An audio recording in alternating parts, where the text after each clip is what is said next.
9 വർഷക്കാലം ഒരു പന്നിക്കൂട്ടിൽ വളർന്നു വന്ന ഈ കുഞ്ഞ് അവളുടെ കണ്ണുകൊണ്ട് കണ്ടതും കാതുകൊണ്ട് കേട്ടതും അവളുടെ സാഹചര്യങ്ങളും അവൾ അനുഭവിച്ച കാര്യങ്ങളും അവൾക്ക് കൊടുത്ത ബോധ്യം അവളൊരു പന്നിയാണെന്ന്. അതുകൊണ്ട് അവൾ പന്നിയെപ്പോലെ സ്വരം പുറപ്പെടുവിക്കും, പന്നിയെപ്പോലെ 4 കാലം നടക്കും, പന്നിയെപ്പോലെ ചെളിക്കകത്ത് കിടന്ന് ഉരുളും. അങ്ങനെ പന്നിയെപ്പോലെ കരങ്ങൾ ഉപയോഗിച്ചല്ല ഭക്ഷണം കഴിച്ചത്, നിലത്ത് കിടക്കുന്ന കാര്യങ്ങൾ അവൾ ഭക്ഷിക്കുമായിരുന്നു. ഇത് കണ്ടിട്ടാണ് ഈ കുഞ്ഞിനോട് പറഞ്ഞു കൊടുക്കേണ്ടി വന്നത്, മോളെ, നീ ഒരു മനുഷ്യക്കുഞ്ഞാണ്, നീ ഒരു പന്നിയല്ല. ഇത് ഞാൻ വായിച്ചപ്പോൾ പെട്ടെന്ന് ദൈവത്തിൻ്റെ ആത്മാവ് എനിക്ക് ഒരു സന്ദേശം തന്നു. ആ കാലങ്ങളിലാണ് എന്നെ വചനം പ്രഘോഷിക്കാനായിട്ട് ഞാൻ അറിയാതെ തന്നെ കർത്താവായ യേശു എന്നെ തിരഞ്ഞെടുത്തതും എന്നെ അഭിഷേകം ചെയ്തതും. അതോടൊപ്പം പത്രത്തിൽ ഈ വാർത്തയും കൂടെ വായിച്ചപ്പോൾ എൻ്റെ കരങ്ങളിൽ കർത്താവ് വലിയൊരു സത്യം വെച്ച് തന്നു. അതിതായിരുന്നു, എന്നോട് ദൈവാത്മാവ് തന്ന സന്ദേശം, നീ ഈ പത്രത്തിൽ വായിച്ച ഈ പെൺകൊച്ചിൻ്റെ ഈ ദുരന്ത കഥ, അത് ഞാൻ സൃഷ്ടിച്ച എൻ്റെ മനുഷ്യരുടെ കഥയാണ്.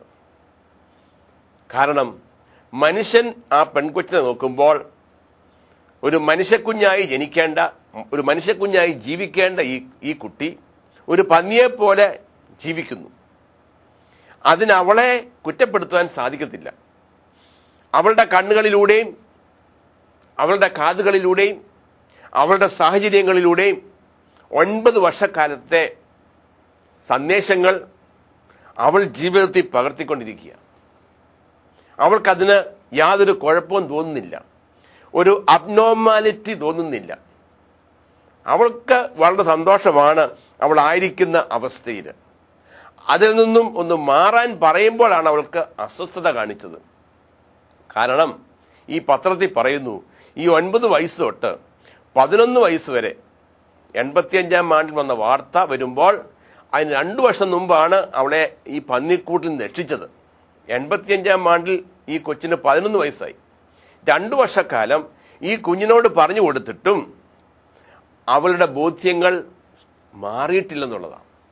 അത്രമാത്രം മനുഷ്യ മനസ്സിനെ സ്വാധീനിക്കുന്നതാണ് നമ്മളുടെ കണ്ണുകൊണ്ടുള്ള കാഴ്ച, നമ്മുടെ കാതുകൊണ്ടുള്ള കേൾവി, നമ്മുടെ സാഹചര്യങ്ങൾ, നമ്മളെ ആരെന്തു പറഞ്ഞ് പഠിപ്പിക്കുന്നു, ആരെന്ത് കാണിച്ചു തരുന്നു. ഇപ്രകാരം പ്രിയപ്പെട്ടവരെ, നമ്മൾ ഓരോരുത്തരും മനുഷ്യനായിട്ട് ജനിച്ചപ്പം നമ്മൾ ഓരോരുത്തരും ഓരോ കുടുംബങ്ങളിൽ ജനിച്ചവരാണ്, വിവിധ സാഹചര്യങ്ങളിൽ ജനിച്ചവരാണ്, വിവിധ മതങ്ങളിൽ ജനിച്ചവരാണ്. ക്രൈസ്തവരാണെങ്കിൽ വിവിധ ക്രൈസ്തവ സഭകളിൽ ജനിച്ചവരാണ്.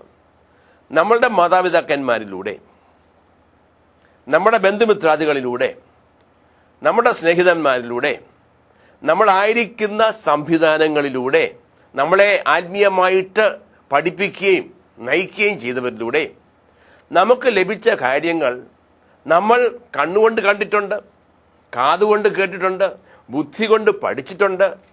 നമ്മളതൊക്കെ ജീവിച്ച് പരിചയിച്ച് ഇതൊക്കെയാണ് നോർമലായിട്ടുള്ള ജീവിതമെന്ന് സ്വാഭാവികമായിട്ട് നമ്മൾ മനസ്സിലാക്കിയത് നമ്മുടെ ആരുടെയും തെറ്റല്ല.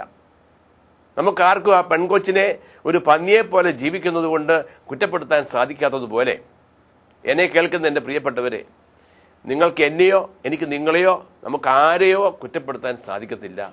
നമ്മളൊക്കെ ജനിച്ചു വീണ സാഹചര്യങ്ങൾ, നമ്മളുടെ പഞ്ചേന്ദ്രിയങ്ങളിലൂടെ നമ്മൾ അനുഭവിച്ച കാര്യങ്ങൾ നമ്മളെ ഒരു പ്രത്യേകമായ രീതിയിൽ ജീവിക്കുവാനായിട്ട് പ്രേരിപ്പിക്കുന്നു, നമ്മൾ ജീവിക്കുന്നു.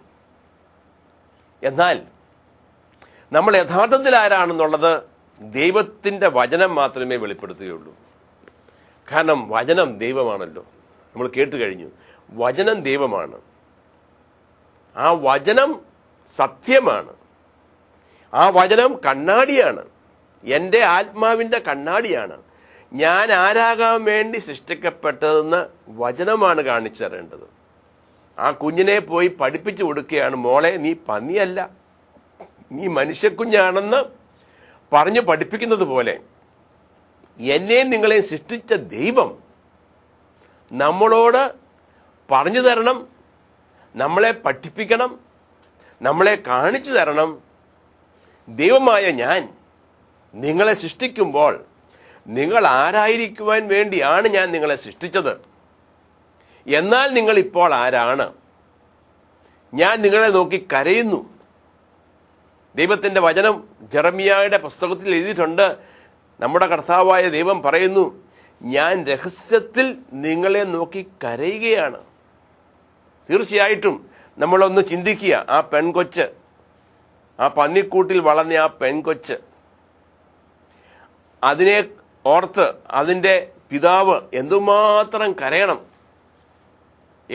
ഒരു മനുഷ്യപിതാവ് അങ്ങനെ കരയുമെങ്കിൽ എന്നെ നിങ്ങളെയും വളരെയധികം സ്നേഹിക്കുന്ന ഒരു സ്വർഗീയ പിതാവ്, നമുക്ക് വേണ്ടി സ്വന്തം പുത്രന് നൽകുവാൻ തക്കവണ്ണം നമ്മളെ സ്നേഹിച്ച പിതാവ്, അവിടുന്ന് നമ്മളെ എന്തിനു വേണ്ടി സൃഷ്ടിച്ചുവോ ആ സൃഷ്ടിയുടെ ഉദ്ദേശത്തിലേക്ക് നമ്മൾ വരാതെ, ആ കാരണത്താൽ തന്നെ മനുഷ്യൻ ഇന്ന് ഒരുപാട് ബുദ്ധിമുട്ടുകളും പ്രയാസങ്ങളും സങ്കടങ്ങളും ദുഃഖങ്ങളും രോഗങ്ങളും ഒക്കെ അനുഭവിക്കുന്ന കാണുമ്പോൾ ഒരു സ്വർഗീയ പിതാവ് ഇരുന്ന് ദുഃഖിക്കുകയാണ്, കരയുകയാണ്.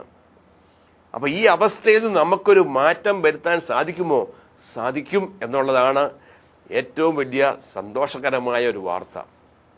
അതെങ്ങനെ മാറ്റപ്പെടാൻ സാധിക്കും?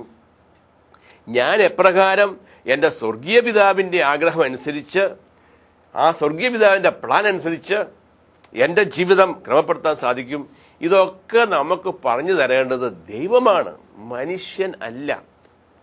മനുഷ്യൻ, പാപിയായ മനുഷ്യൻ ദൈവത്തിലേക്ക് കടന്നു ചെല്ലുവാനായിട്ട് അവൻ കാണിച്ച് തരുന്ന മാർഗങ്ങളുണ്ട്. അവൻ കണ്ടുപിടിച്ച മാർഗങ്ങൾ അവൻ മറ്റുള്ളവരെ പഠിപ്പിക്കുന്നു, മക്കളെ പഠിപ്പിക്കുന്നു, മറ്റുള്ളവരെ പഠിപ്പിക്കുന്നു.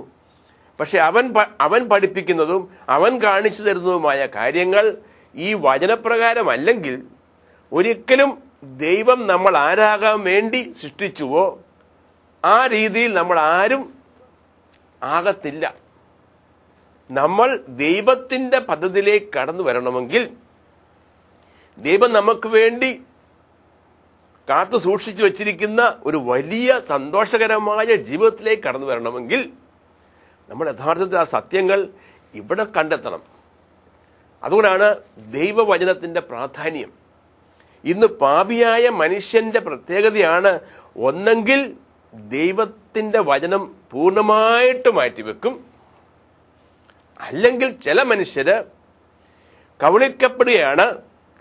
അവർക്ക് അവരുടെ സാഹചര്യങ്ങൾക്കും അവർ ജീവിച്ചു പോകുന്ന ആ ജീവിത രീതിക്കും ഒരു കുഴപ്പവും വരാത്ത വിധത്തിൽ ഇതിലുള്ള ചില വചനങ്ങൾ താല്പര്യപൂർവ്വം സ്വീകരിക്കുകയും, എന്നാൽ ഇത് മുഴുവൻ സ്വീകരിച്ചാൽ എനിക്കെന്തെങ്കിലും നഷ്ടം വരുന്നതുകൊണ്ട് എന്നെ ഒരുപക്ഷെ ഞാൻ ആയിരിക്കുന്ന ഒരു സമൂഹത്തിൽ നിന്നും എന്നെ തള്ളിക്കളയുമോ എന്ന് ഭയപ്പെട്ടിട്ട് ചില വചനങ്ങൾ സൗകര്യപൂർവം കണ്ടിട്ടില്ല, കേട്ടിട്ടില്ല എന്ന മട്ടിൽ നമ്മളെ തന്നെ കബളിപ്പിക്കുന്ന രീതിയിലും ജീവിക്കാം.